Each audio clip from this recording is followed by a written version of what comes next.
Malam ini sebelum kita membaca firman Tuhan, mari berdoa. Terpujilah namamu Bapa di dalam nama Tuhan Yesus Kristus. Inilah kami Tuhan yang telah Engkau kumpulkan gerakan doa Indonesia yang diberkati oleh Tuhan Yesus. Kami bersyukur kepadamu Bapa bahwa ini adalah hadirat-Mu. Kami semua menikmati keindahan ilahi, keindahan surga. Seperti Daud mengatakan, aku merindukan ada di tempat yang permai. Seperti kami malam ini ada di tempat yang permai. Dan Tuhan, seperti Salomo mengatakan, bahwa firman Tuhan penganan kismis yang enaknya sampai di langit-langit. Kami bersyukur kepadamu Bapa, malam ini lawatan Tuhan terjadi. Dan Roh Kuduslah yang mengambil alih firman-Mu ini Tuhan termeterai dalam setiap kehidupan kami sehingga menjadi rema. Maka kami Tuhan menerima dengan lemah lembut firman-Mu ini. Karena firman-Mu ini Tuhan Yesus adalah Engkau Tuhan yang datang memulihkan setiap kehidupan kami. Terpujilah namamu dalam nama Yesus. Engkau adalah guru agung kami yang mau mengajarkan kepada kami malam ini. Haleluya, amin.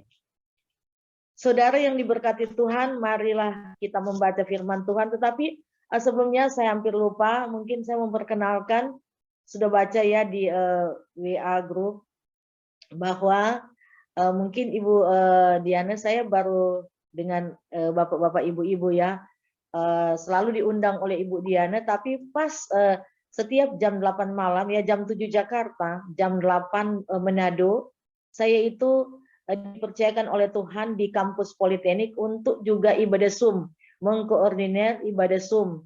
Nah, kita sekarang ini belajar jadi Bible study untuk para dosen-dosen dan juga ada pegawai yang mengikuti. Jadi maaf karena sudah bertepatan waktu untuk saya bisa mengikuti akan pelayanan gerakan doa ini. Dan kebetulan pada hari ini Ibu Diana minta untuk saya boleh membagi berkat. Jadi saya izin dari ibadah Zoom kampus dan saya ada bersama-sama dengan Bapak Ibu yang diberkati oleh Tuhan. Dan malam ini saya tinggal di Manado. Memang tahun lalu saya ada di Jakarta ya, 8 tahun di Jakarta, tapi saya ada pulang sesuai pas terjadi COVID, saya pulang ke Manado karena keluarga memanggil untuk saya pulang. Dan saya jadi sekarang ini ada di Manado, Bapak Ibu. Puji Tuhan, mari kita akan membaca firman Tuhan di dalam 1 Korintus 6 ayat 20. Sebab kamu telah dibeli dan harganya telah lunas dibayar, karena itu muliakanlah Allah dengan tubuhmu. Kita semua yang ada pada saat ini oleh gerakan Roh Kudus Tuhan, tanda penyertaan Tuhan Yesus ada bersama dengan kita. Kita boleh buktikan malam ini kita ada di hadirat Tuhan. Dan malam ini kita merasakan akan lawatan Tuhan. Ibadah mengandung janji. Dalam Keluaran 23:25 mengatakan, haruslah engkau beribadah, maka aku memberkati roti makanan, air minuman, dan penyakit dihalaukan. Kita mengimani kata firman Tuhan, bahwa kita diberkati oleh Tuhan. Kalau tadi ada kesaksian dari seorang bapak, jangan khawatir bahwa presentasi hidup kita untuk diberikan kepada Tuhan itu pasti kita membuktikan bahwa Yesus Tuhan ada bersama dengan kehidupan kita. Tuhan Yesus tidak miskin, Tuhan Yesus kaya. Tuhan rela menjadi miskin, datang ke dunia ini untuk memberikan kepada kita kelimpahan. Kelimpahan yang Tuhan Yesus berikan kepada kita itu adalah ganda, rohani dan jasmani. Oleh sebab itu, Tuhan Yesus berkata, carilah dahulu kerajaan Allah, maka lain-lain akan ditambahkan bagimu. Tidak sia-sia kita ada di sini, kita bukan membuang waktu. Tapi ini adalah satu hal yang kita boleh nikmati. Yesus sungguh mengasihi kehidupan kita. Di sini kita boleh membagi kasih daripada Tuhan Yesus, bahwa Roh Kudus itu selalu membuktikan kepada kehidupan orang-orang yang percaya bahwa karya agungnya di Bukit Golgota. Yesus yang sudah menanggung keadaan yang sedang terjadi dalam dunia ini, kegoncangan-kegoncangan yang terjadi dalam dunia ini sudah dikatakan dalam kitab Hagai. Di dalam kitab Hagai 2 itu, bahwa Tuhan sudah berkata, sedikit waktu lagi aku akan menggoncangkan langit dan bumi, dan semua barang yang indah-indah itu akan mengalir ke rumahku. Siapa itu rumahku? Saudara dan saya adalah rumahku. Amen. Yesus ada dalam kehidupan kita, maka Yesus mengatakan, hidupku bukan aku lagi, tapi Yesus ada dalam hidupku, dan kehidupan kita ada di dalam Yesus. Apa yang kurang dalam hidup kita? Yesus mengalami kehidupan penderitaan karena kehidupan kita.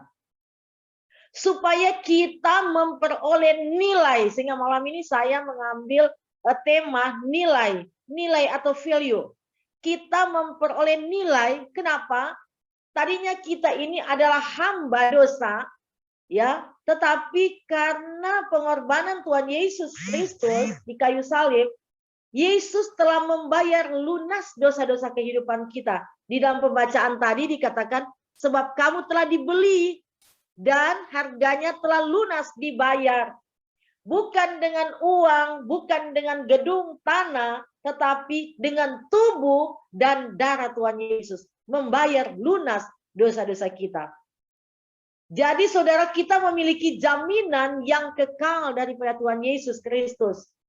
Oleh sebab itu di dalam Yohanes 3:16, itu karena begitu besar kasih Allah akan dunia ini, jadi bukan cuma orang Kristen ya, semua orang yang ada dalam dunia ini, maka ia mengirimkan anaknya yang tunggal Tuhan Yesus Kristus, supaya setiap orang yang percaya kepadanya tidak binasa, melainkan beroleh hidup yang kekal.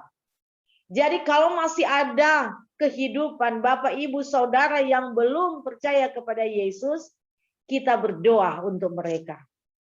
Dan kita harus mengimani, satu orang bertobat, seisi rumah diselamatkan oleh Tuhan. Bukan hanya Bapak, Ibu, saya sendiri masih ada keluarga yang di seberang.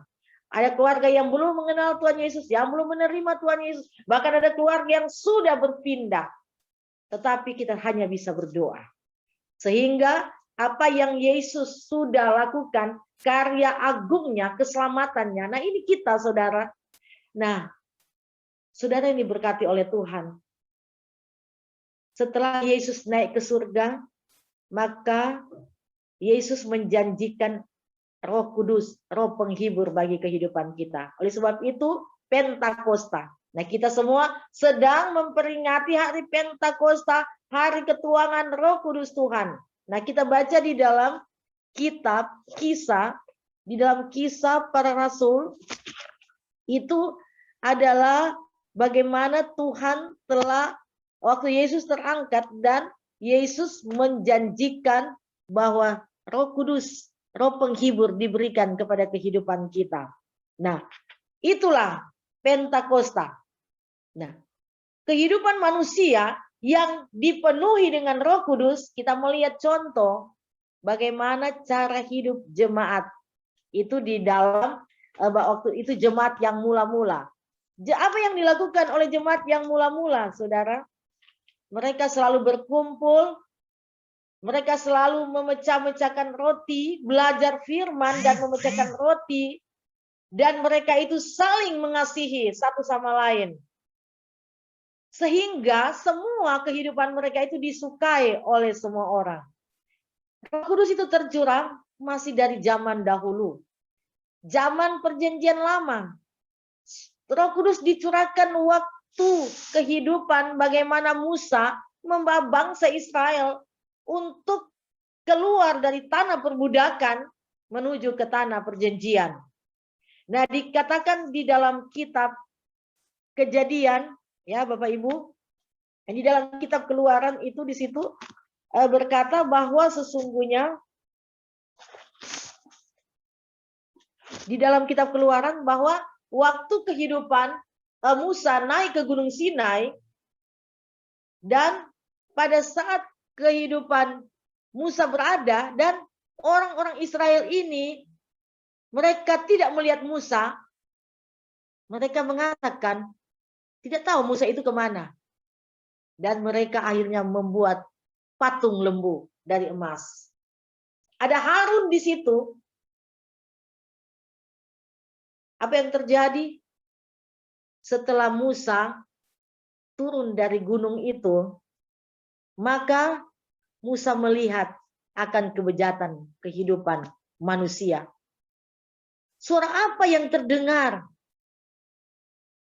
Suara penyembahan berhala. Suara yang bukan memuji kepada Tuhan.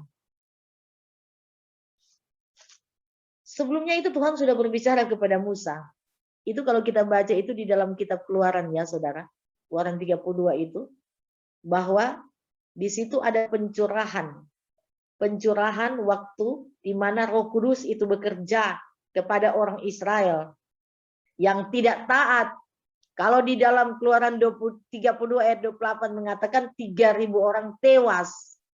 Kalau di dalam Kisah Para Rasul itu waktu Petrus berkhotbah 3.000 orang bertobat. Ya, di dalam perjanjian baru, di dalam kehidupan di mana Yesus ada dan sudah memberitakan Injil bagi dunia ini. Luar biasa apa yang dilakukan oleh orang Israel. Tetapi Musa sebagai hamba Tuhan, dia tawar-menawar dengan Tuhan. Dia bilang kepada Tuhan, Tuhan, janganlah engkau murka kepada mereka. Tuhan, engkau pernah menyesal waktu engkau menjanjikan untuk menghukum orang Israel. Tuhan menyesal. Tuhan tolong supaya juga mereka jangan lakukan, jangan Tuhan genapi akan apa yang dikatakan bahwa Tuhan akan menghukum. Tetapi Tuhan membuktikan kepada Musa, waktu Musa melihat kehidupan bangsa Israel, mereka sudah menyembah kepada berhala. Maka Musa memerintahkan kepada di sini ya, supaya semua kita mengerti bahwa ini adalah suara daripada Tuhan, firman daripada Tuhan di dalam kitab Keluaran, kitab Keluaran 32 itu. Kita sama-sama baca ya, Bapak Ibu yang diberkati oleh Tuhan. Bagaimana kehidupan orang Israel waktu berada di Musa berada di Gunung Sinai. Di sini Tuhan berfirman kepada Musa ayat 7. Berfirmanlah Tuhan, pergilah turunlah sebab bangsamu yang kau pimpin keluar dari tanah Mesir telah rusak lakunya. Artinya telah membelakangi Tuhan. Segera juga mereka menyimpang dari jalan yang kuperintahkan kepada mereka. Mereka telah berbuat anak lembu tuangan dan kepadanya mereka sujud menyembah dan mempersembahkan korban sambil berkata, hai Israel, inilah Allahmu yang telah menuntun engkau keluar dari tanah Mesir.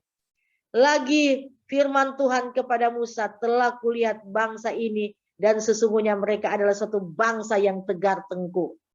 Ini orang Israel, orang pilihan Tuhan.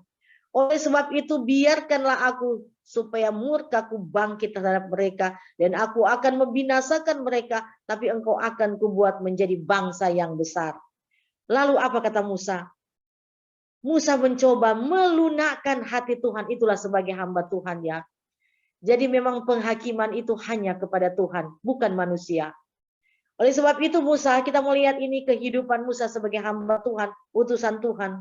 Maka Musa berkata, mengapakah Tuhan murkamu bangkit terhadap umatmu yang telah kau bawa keluar dari tanah Mesir dengan kekuatan yang besar dan dengan tangan yang kuat. Mengapakah orang Mesir akan berkata, dia membawa mereka keluar dengan maksud menimpahkan malapetaka kepada mereka dan membunuh mereka di gunung dan membinasakannya dari muka bumi, berbaliklah dari murkamu yang bernyala-nyala itu dan menyesallah karena malapetaka yang hendak kau datangkan kepada umatmu. Lalu Musa mengatakan lagi, ingatlah kepada Abraham, Ishak dan Israel, hamba-hambamu itu, sebab kepada mereka engkau telah bersumpah demi dirimu sendiri dengan berfirman kepada mereka, aku akan membuat keturunanmu sebanyak bintang di langit, dan seluruh negeri yang telah kujanjikan itu akan kuberikan kepada keturunanmu, supaya dimilikinya untuk selama-lamanya. Dan menyesalah Tuhan karena malapetaka yang dirancangkannya atas umatnya. Ini Musa mengingatkan kepada Tuhan tentang kejadian ini. Setelah itu berpalinglah Musa lalu turun dari gunung dengan kedua lobak hukum Allah dalam tangannya. Loh-loh loh-loh batu ini, loh-loh ini firman Tuhan ini ditulis dengan jari Allah, ditulis dengan tangan Tuhan. Dan kemudian setelah ia berpaling lalu turun gunung, kedua loh hukum Allah dalam tangannya, loh yang bertulis pada kedua sisinya, bertulis sebelah menyebelah. Kedua loh itu ialah pekerjaan Allah dan tulisan itu ialah tulisan Allah, ditukik pada loh itu. Ketika Yosua ini ajudannya Musa, saudara, karena Yosua ini memilih pergaulannya dengan Musa, makanya yang meneruskan perjalanan bangsa Israel menuju ke tanah perjanjian, masuk ke Yeriko itu, saudara, itu Yosua. Yosua dimandatkan oleh Tuhan karena dia selalu bergaul dengan Musa. Ya, tandanya itu orang-orang yang bergaul dekat dengan Tuhan, maka Tuhan memberikan kepercayaan seperti Musa yang Tuhan melihat Yosua yang selalu mengikuti Musa sebagai hamba utusan Tuhan. Kita ini semua ikut Tuhan Yesus. Nah, lalu ketika Yosua mendengar suara bangsa itu bersorak, berkatalah ia kepada Musa, ada bunyi sorak peperangan terdengar di perkemahan. Tetapi jawab Musa, bukan bunyi nyanyian kemenangan, bukan bunyi nyanyian kekalahan, bukan bunyi orang menyanyi berbalas-balasan. Tetapi apa yang terjadi? Dan ketika ia dekat ke perkemahan itu dan melihat anak lembu dan melihat orang semenari-nari, maka bangkitlah amarah Musa. Dilemparkannya kedua loh itu dari tangannya dan dipecahkannya pada kaki gunung itu. Kecewa Musa melihat hal itu. Kecewa Musa melihat kehidupan bangsa itu, ya. Nah, apa yang terjadi, saudara? Ini yang terjadi, ini pencurahan 3.000 orang tewas, saudara. Waktu Roh Kudus bekerja, api Tuhan itu turun. Sesudah itu diambilnya anak lembu yang dibuat mereka itu, dibakarnya dengan api dan digilingnya sampai halus. Kemudian ditaburkannya ke atas air dan disuruhnya diminum oleh orang Israel. Lalu berkatalah Musa kepada Harun, apakah yang dilakukan bangsa ini kepadamu sehingga engkau mendatangkan dosa yang besar ini kepada mereka? Tetapi jawab Harun, janganlah bangkit amarah Tuanku, engkau sendiri tahu bahwa bangsa ini jahat semata-mata. Mereka berkata kepadaku, buatlah untuk kami Allah yang akan berjalan di depan kami, sebab Musa ini orang yang telah memimpin kami keluar dari tanah Mesir, kami tidak tahu apa yang telah terjadi dengan dia. Inilah kehidupan orang Israel, orang pilihan Tuhan. Sudah melihat banyak mujizat waktu di tanah Mesir, tetapi mereka tetap tegar tengkuk. Ya, akhirnya mereka binasa, saudara. Di sini dikatakan di dalam ayat, di sini bahwa lalu aku berkata kepada mereka, siapakah yang empunya emas haruslah menanggalkan, mereka memberikannya kepadaku dan aku melemparkan ke dalam api dan keluarlah anak lembu itu. Ini perkataan Harun kepada Musa, laporan Harun kepada Musa. Ketika Musa melihat bahwa bangsa itu seperti kuda terlepas dari kandang, sebab Harun telah melepaskan sampai menjadi buah cemooh bagi lawan mereka. Jadi saudara, pada saat kita keluar dari hadirat Tuhan, dari tuntunan Tuhan, kita dapat cemooh. Ya, kemudian di sini maka berdirilah Musa di pintu gerbang perkemahan itu serta berkata, siapa yang memihak kepada Tuhan, datanglah kepadaku. Jadi ini mendapat pilihan. Siapa yang datang, kalau memihak kepada Tuhan, datang. Lalu berkumpullah kepadanya seluruh Bani Lewi. Bani Lewi ini memang pelayan-pelayan Tuhan. Berkatalah ia kepada mereka, beginilah firman Tuhan Allah Israel, baiklah kamu masing-masing mengikatkan pedangnya pada pinggangnya dan berjalannya kian kemari melalui ke perkemahan itu dari pintu gerbang ke pintu gerbang, dan biarlah masing-masing membunuh saudaranya dan temannya dan tetangganya. Bani Lewi melakukan seperti apa yang dikatakan Musa, dan pada hari itu tewaslah kira-kira 3.000 orang. Jadi saudara yang diberkati oleh Tuhan, bangsa yang dikasihi oleh Tuhan, bangsa yang dipilih oleh Tuhan, tetapi membelakangi Tuhan. Musa pun ini setelah waktu dia masih mendengar apa yang Tuhan katakan, dia masih minta tawar-menawar dengan Tuhan. Tapi setelah dia melihat di sini, Musa juga menjadi kecewa, sehingga 2 loh batu itu juga dilemparkan. Maka akhirnya di sini sebagai pelayan Tuhan. Tetapi saudara, kita sekarang ini, kita tahu bahwa di dalam Efesus 6 ayat 10 mengatakan bahwa engkau bukan melawan darah dan daging, tapi engkau melawan segala penguasa angkasa roh jahat yang ada di udara, penghulu kegelapan dan pemerintahannya. Darah dan daging yaitu kita. Sekarang kita itu lawan dengan apa? Dengan doa kita kepada Tuhan. Dengan kita melayani Tuhan. Dengan kita mengabarkan Injil Tuhan. Karena di dalam Efesus itu, untuk mengalahkan panah-panah api si jahat itu, untuk memadamkan itu, maka berkasutkan kerelaan untuk memberitakan Injil Tuhan. Saya percaya semua kita yang ada di sini tidak memandang usia. Saya melihat di sini semuanya ini sudah ada lebih banyak di atas 50 tahun. Seperti saya ini 56 tahun, saudara. Nah, tapi Tuhan tidak pernah terbatas untuk memakai kehidupan kita. Kita beritakanlah Injil. Ya, seperti malam ini, walaupun dengan keadaan-keadaan ini luar biasa kan, ini adalah kehidupan bagaimana pekerjaan Roh Kudus bekerja sangat luar biasa.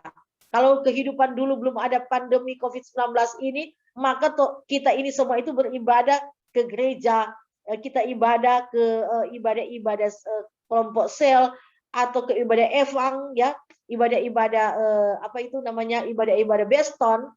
Tapi sekarang luar biasa Roh Kudus bekerja. Setiap kehidupan kita ini ada ibadah Zoom, bahkan tiap malam. Sama dengan kampus saya itu, tiap malam kita itu ibadah. Tiap malam, jadi tidak pernah menunda. Hari Minggu pun kita ibadah. Seperti yang saya lihat ini gerakan doa orang yang diberkati oleh Tuhan untuk Indonesia. Saudara percaya bahwa ini Musa sebagai pemimpin Tuhan boleh menunjukkan, boleh diberikan kuasa oleh Tuhan bagaimana boleh melawan si Firaun yang keras hati itu, dan boleh menyatakan dengan mujizat-mujizat itu terjadi. Ya, supaya kehidupan orang-orang juga Mesir ini kan ciptaan Tuhan juga orang Mesir, supaya mereka melihat bahwa orang-orang yang menyembah kepada Allah di dalam Yesus Kristus itu semuanya itu ada pertolongan, perlindungan daripada Tuhan. Kehidupan kita itu dijamin oleh Tuhan, kita tidak perlu khawatir dalam hidup kita. Karena kehidupan Pentakosta itu, Roh Kudus itu telah tercurah kepada kehidupan kita. Makanya di dalam kehidupan kita ini kembali kita melihat teladan orang-orang, yaitu yang pertama menjadi Kristen itu waktu orang-orang berkumpul menjadi Kristen. Kristen artinya percaya kepada Tuhan Yesus. Maka mereka itu saling membagi. Ya, memang walaupun jauh ini kan kita saling membagi. Seperti yang Ibu Diana katakan, kita membagi kasih. Nah, kita percaya bahwa sesungguhnya itulah yang Tuhan Yesus ajarkan dalam kehidupan kita. Jadi saudara, setelah kita dibayar lunas oleh Tuhan, maka kita mempunyai nilai. Kita mempunyai nilai yang luar biasa. Nilai yang kita miliki, nilai apa saudara? Nilai ilahi. Kalau manusia mengukur kita mendapat nilai dari manusia itu terbatas. Tapi kalau Tuhan memberikan nilai kepada kita, tidak terbatas, nilai ilahi. Tidak ada penghakiman dalam kehidupan kita. Karena kehidupan kita ini sudah berharga di mata Tuhan. Sehingga kita menjadi berkat juga bagi orang lain. Setelah kita sudah percaya kepada Tuhan, Roh Kudus telah memenuhi kehidupan kita. Jangan kita mendukakan hati Tuhan. Orang yang telah melakukan kehendak Tuhan, lalu akhirnya juga melakukan dosa, saudara tahu, mendukakan hati Tuhan. Jadi kita tetap minta kepada Tuhan, Tuhan berikanlah kekuatan kepada kehidupan kita. Roh Kudus, berilah kekuatan dalam kehidupan kita, sehingga hubungan kita dengan Tuhan itu adalah hubungan yang intim. Unity, intim hubungan kita dengan Tuhan.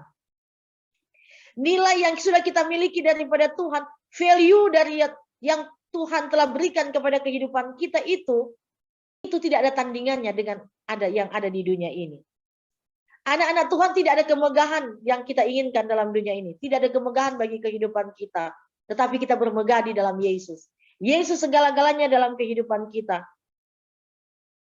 Dan Tuhan yang telah menganugerahkan kepada kita berkat-berkat ini, berkat-berkat karunia-karunia Tuhan ini, berkat-berkat tidak dibeli dengan uang, tidak diberikan oleh dunia. Ini karunia-karunia Tuhan. Kita memperolehnya itu dengan cuma-cuma daripada Tuhan. Marilah kita juga dengan rela hati, sebagaimana di dalam Efesus 6 ayat 10 mengatakan, engkau berkasutkan kerelaan memberitakan Injil damai sejahtera.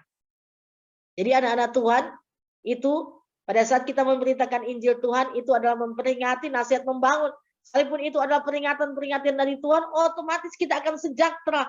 Terima kasih Tuhan, Engkau telah memberitahu kepadaku. Seperti Daud mengatakan, Tuhan, dia bersyukur karena Tuhan mengingatkan. Supaya Daud jangan lagi berbuat hal-hal yang tidak menyenangkan hati Tuhan. Tapi kita melihat juga figur daripada Daud yang selalu mau memberikan, menyanyikan, bersyukur kepada Tuhan.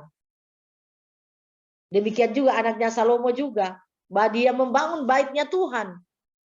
Nah, jadi jangan kita hanya menganggap membangun bait fisik ya, bangunan-bangunan, building. Tapi kita membangun ini adalah membangun kehidupan untuk memenangkan jiwa. Berapapun harganya, memenangkan jiwa.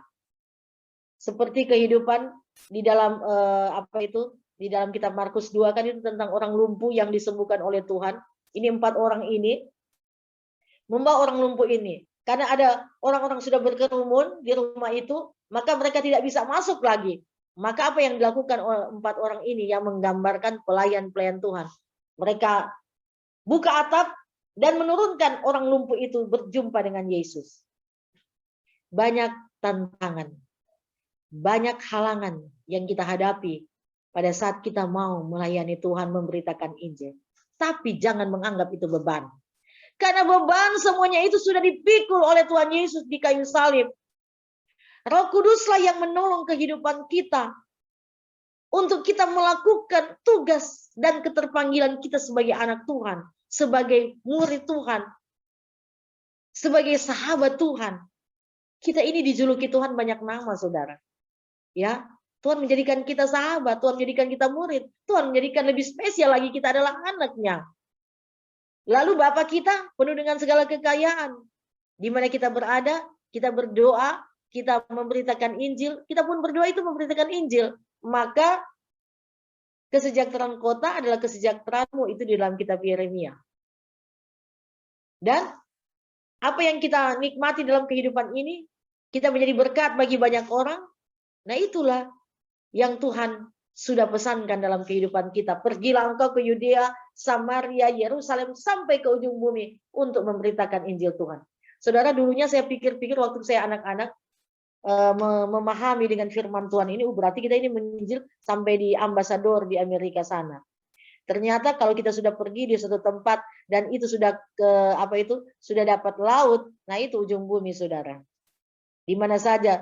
Kalau saudara ada di Jawa atau di Sumatera atau di mana saja, mau di Australia, ya di Manado ini, apalagi di Manado ini dekat-dekat pantai di sini, saudara, itu ujung bumi. Luar biasa kan Tuhan itu memberikan kepercayaan kepada kehidupan kita karena kita bernilai. Oleh sebab itu di dalam kehidupan bahwa tidak ada lagi hutang dosa dalam kehidupan kita. Roma 8 ayat 1 mengatakan bahwa sesungguhnya setelah kehidupan kita telah menerima Roh Yesus Kristus, maka tidak ada lagi hukum dosa dan maut dalam kehidupan kita. Roma 8 itu hidup menurut Roh. Demikianlah sekarang tidak ada penghukuman bagi mereka yang ada di dalam Kristus Yesus. Roh yang memberi hidup telah memerdekakan kamu dalam Kristus dari hukum dosa dan hukum maut. Itulah roh Yesus Kristus yang menghidupkan kehidupan kita. Tidak ada penghukuman lagi. Makanya kehidupan orang yang percaya kepada Yesus tidak mengatakan sudah nasib. Dan orang yang percaya kepada Yesus tidak berduka cita, tetapi ada sukacita.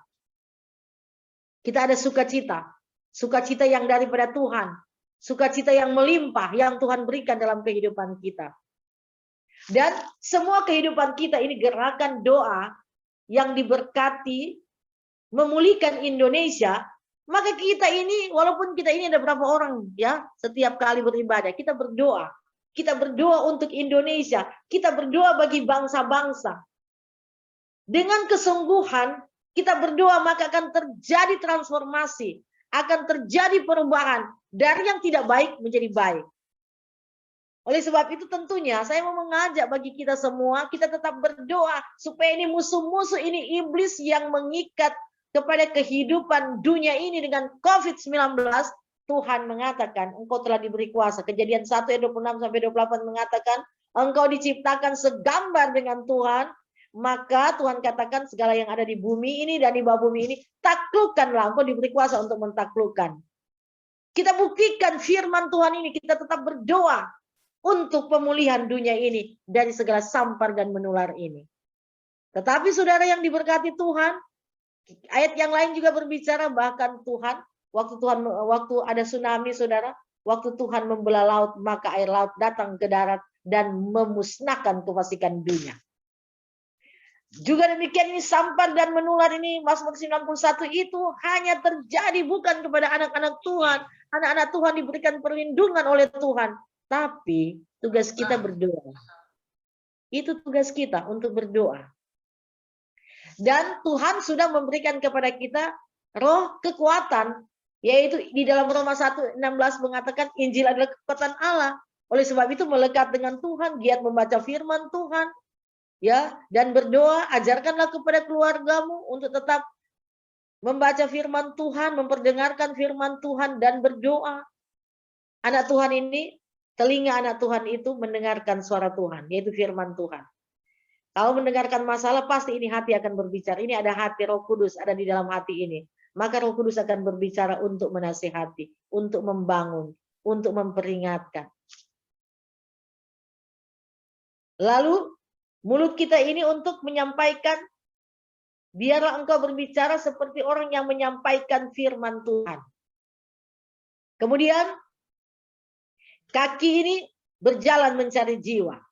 Bukan berjalan dengan terikat dengan duniawi ya. Kita ada di dunia, tapi jangan kita duniawi. Jadi kita adalah kehidupan bagaimana ya? Ingin terus ke mall. Nah, sekarang sudah corona bagaimana? Apakah masih mau ke mall? Saudara, yang dapat mengubahkan hidup kita hanya Yesus. Hanya Roh Kudus. Saudara yang diberkati Tuhan, banyak kesaksian yang saya alami dengan Tuhan. Waktu tahun 90 Tuhan mengangkat roh saya 3 jam, saudara. Di situ saya ada di tanah perhambaan, Tuhan bawa di tanah perhambaan, di tanah Mesir. Saya melihat perbudakan dosa dan fisik di sana. Kemudian Tuhan membawa di Bukit Golgota. Tuhan menunjukkan ini adalah tempat di mana Tuhan itu disalib. Oleh sebab itu, saya mengatakan apa yang harus saya lakukan setelah Tuhan memperlihatkan dan membawa roh saya. Yang memang seperti mati, saudara. Tapi karena memang keluarga saya sudah mengerti dengan pekerjaan Roh Kudus, ayah saya tidak takut. Sekalipun itu sudah dikatakan ya orang sudah koma. Tapi banyak pesan-pesan Tuhan yang Tuhan nyatakan. Dan setelah saya merenungkan, Tuhan luar biasa. Roh saya dilatih oleh Tuhan untuk hidup dengan Tuhan, hidup mengasihi Tuhan. Walaupun banyak sekali yang ditawarkan dalam kehidupan, tetapi bahwa sesungguhnya hal yang selalu kita ingat, bahwa Yesus segala-galanya dalam hidup kita. Dimanapun kita pergi dan berada, jadilah kita berkat.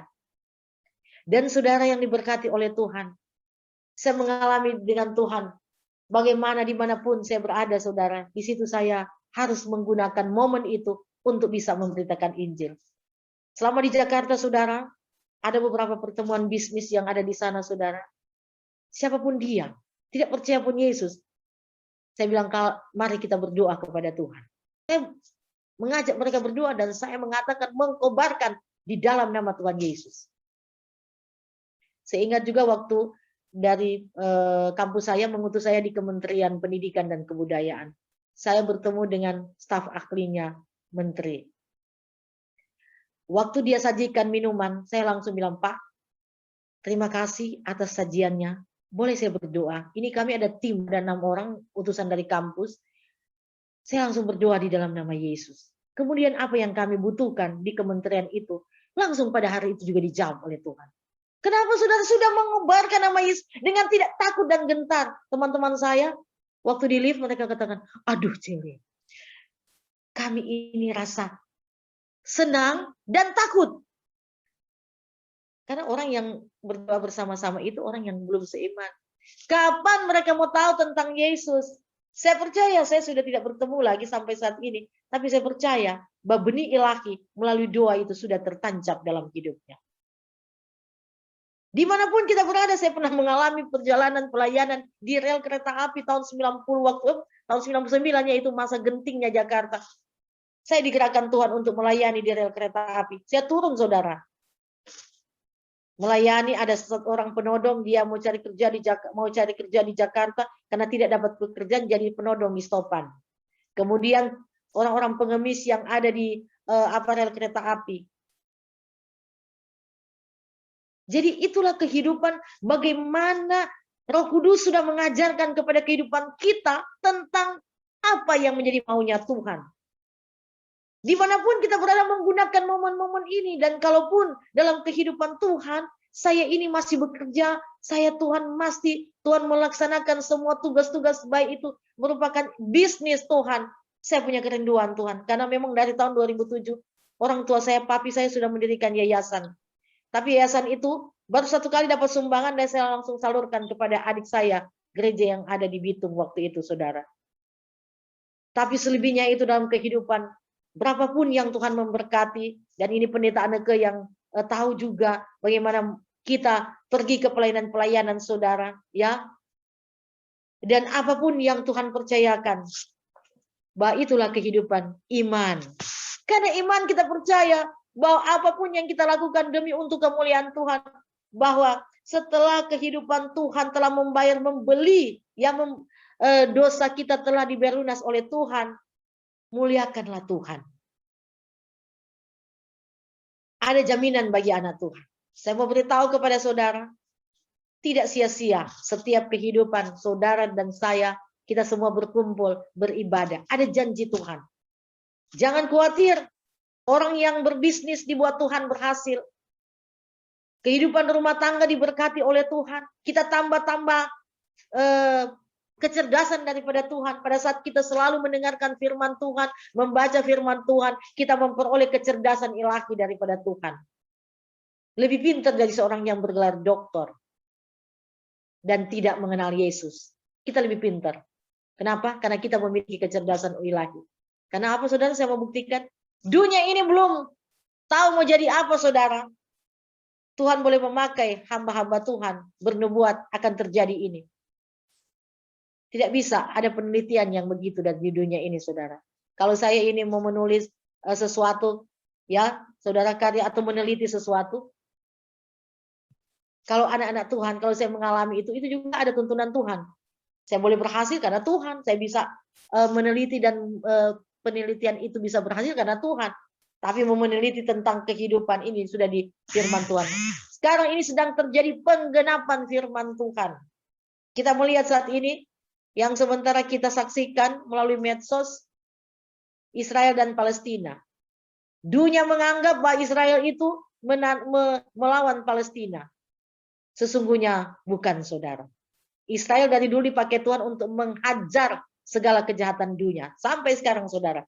Tapi jangan kita hanya berpikir itu Israel yang ada di Israel sana. Tapi kita adalah Israel yang telah dipilih oleh Tuhan untuk memusnahkan kejahatan dunia. Dengan apa? Dengan kita berdoa, dengan kita tetap setia kepada Tuhan. Beritakanlah Injil. Jangan takut, karena Tuhan kita adalah Tuhan yang selalu memberikan kepada kita roh kekuatan, bukan ketakutan. Puji Tuhan, semua kita pada malam ini telah memiliki nilai yang ilahi daripada Tuhan. Marilah saya mengajak kepada Bapak Ibu yang diberkati oleh Tuhan. Tadi saya kirim link ini kepada mahasiswa-mahasiswa saya, tapi saya tidak tahu apa mereka masuk, saya belum lihat lagi untuk mengikuti akan ibadah pada malam ini. Terpujilah nama Tuhan, Tuhan memberkati, dan terima kasih kepada Ibu Diana yang boleh mempercayakan saya boleh melayani Tuhan dalam gerakan doa pemulihan Indonesia. Amin.